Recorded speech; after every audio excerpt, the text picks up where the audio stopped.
Hi, I'm Logan coming at you on the Raven 4122 channel. Thanks for tuning in. And today we're going to start our first segment of Learning with Logan. Today's subject, snowboards. We're going to talk just really briefly about it on which length to buy. Now, you're going to find tons of videos out there and charts that are going to show you and help you to get in the ballpark as far as picking your snowboard.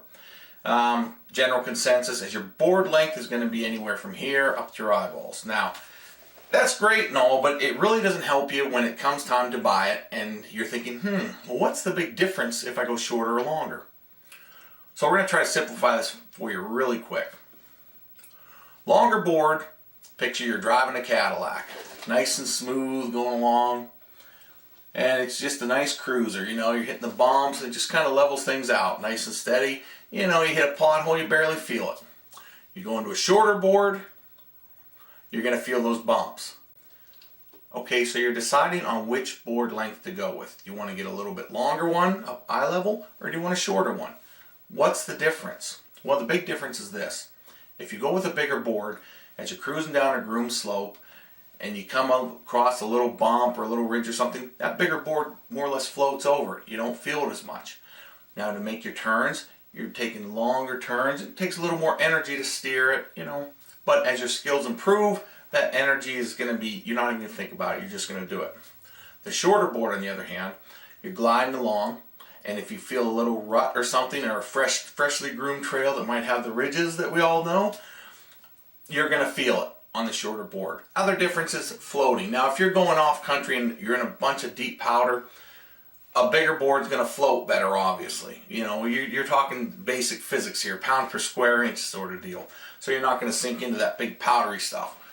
You're going to find the other videos are going to talk about different weights and things like that. I'm a bigger guy. I go well over 200 pounds.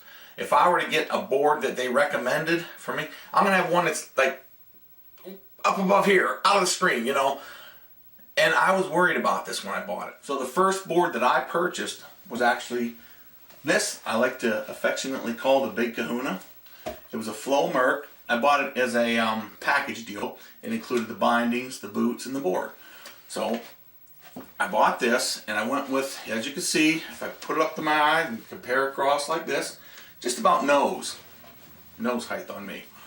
So when you're buying your board, it's up to you. You know, some people say a shorter board's easier to learn on. I'm glad that I learned on this, mainly because it was stable. When I first learned, I wanted to learn the mechanics of snowboarding. I didn't want to learn trial by fire, jump on and go. Which brings up this next thing. When you're going to learn snowboard, I highly recommend snowprofessor.com. I'll have a link in the video or down below somewhere. But they give you a step-by-step process. And you don't move on to the next step until you learn the first one. It took me roughly 2 hours to learn to snowboard, which is pretty good. And as far as crashes, nothing major at all.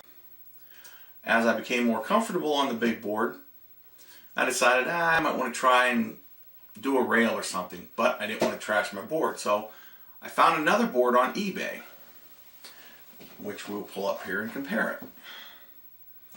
Once again, I went with my flow binding, which I like them because they're rear entry and really you don't have to sit down to put them on. But you can see the difference in length right here. We're only talking a matter of probably 3 inches, but I'll tell you what, that 3 inches, you definitely know the difference. I mean, I could feel it, and when I first started doing this, I was only maybe a year into it, and I could feel the difference. The shorter board would turn so much easier and quicker, but it was squirrely. Like I said, it's like going from a street bike, the big cruiser, the Kahuna, to a dirt bike. In closing, those are your main differences. Don't knock yourself out over it. It's as simple as that. You want the big smoother ride, you go with the bigger board. You want the quicker, going in parks, going through glades, go with the shorter board if you're going through moguls. But don't let it discourage you one way or the other, because as your skills improve, the bigger board is going to be nothing to you. When you're deciding to go with a longer or shorter board, I would recommend right around nose length. It's not going to be too big, it's not going to be too small, and it's a good learning thing. Remember, shout out to snowprofessor.com. That's where you learn your skills. One of the best videos I've seen out there. So that's about it. So if you want to help us keep these videos coming at you, and you can afford it, you want to throw a little donation via PayPal, just send it to raven4122@yahoo.com. Thanks for tuning in. This is our first segment of Learning with Logan, and watch for more to come out, and you never know what we're going to cover. Thanks again. This is Logan Gray, and have a nice day.